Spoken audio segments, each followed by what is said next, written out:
For today's video mga ka-friendsi, tayo po ay makain laang ng nilabong oraro. At kami po baya naman ay bumisita ng nanay ko din sa hasyenda ni Kang Emilio. At ako po baya naman ay nakakita ng ilang pirasong oraro ay makamaig din po baya naman aring labunin. At ari po baya naman ay makalimot ko na ang lasa at ang huli ko pong kain na rin ay nung ako'y grade 1 pa. Ay kakatuwalaan po baya namang manguha at yanong hahaba ng laman ay dahan-dahan po laang dapat ang pagkuha at baka po baya naman ay maputol. At ganyan nga po kahaba yung ating nakuha. At dahil nga po sa tigas ng lupa ay kahit dahan-dahanin mo ay talaga naman pong napuputol. At kung marami nga po sana tayong nakuhang oraro ay masarap po aring gawing cookies, kaya laan po kaunti ang ating nakuha ay ating pong alabunin na laang. At dahil nga po wala na tayong makuhang oraro ay itutur ko naman po kayo sa hasyenda ni Kang Emilio. Ay ari naman pong hasyenda ni Kang Emilio ay makamaliit laang. Kahit po baya naman ari ay makamaliit laang ay napakalaki po baya naman ng pakinabang na rin sa amin. At ari po ay may kaunting tanim na niyog at saka po ay saging. Ay nako po ay tuwang-tuwa na naman ang aming tatay sa langit at nausukan na naman ang kanyang niyugan. Noong po siya'y nabubuhay pa ay nako ay makaaraw-araw po yung naandini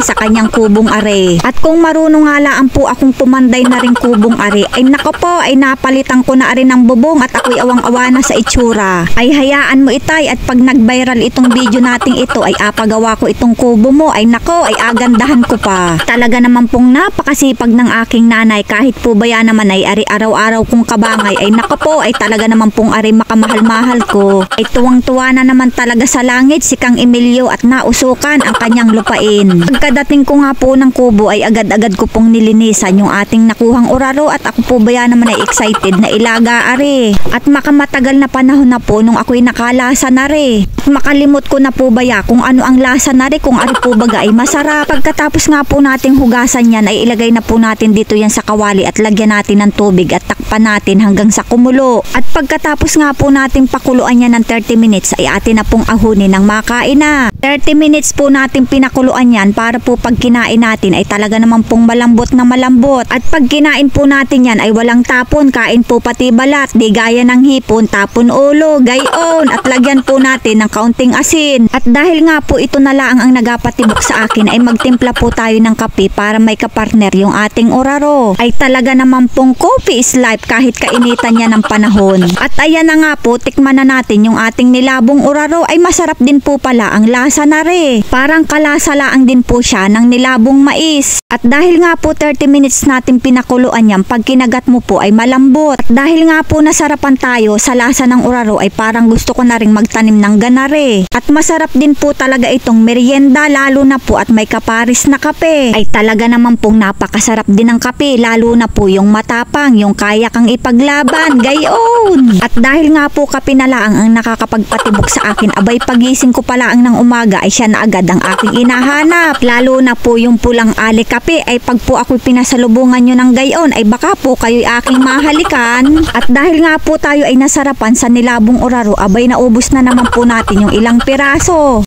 Masarap din po talaga siyang pang merienda dahil po siya ay kalasang-kalasa ng mais. Mga ka-friendsi, pa-subscribe na lang po ng aking YouTube channel. Thank you for watching po and see you again guys!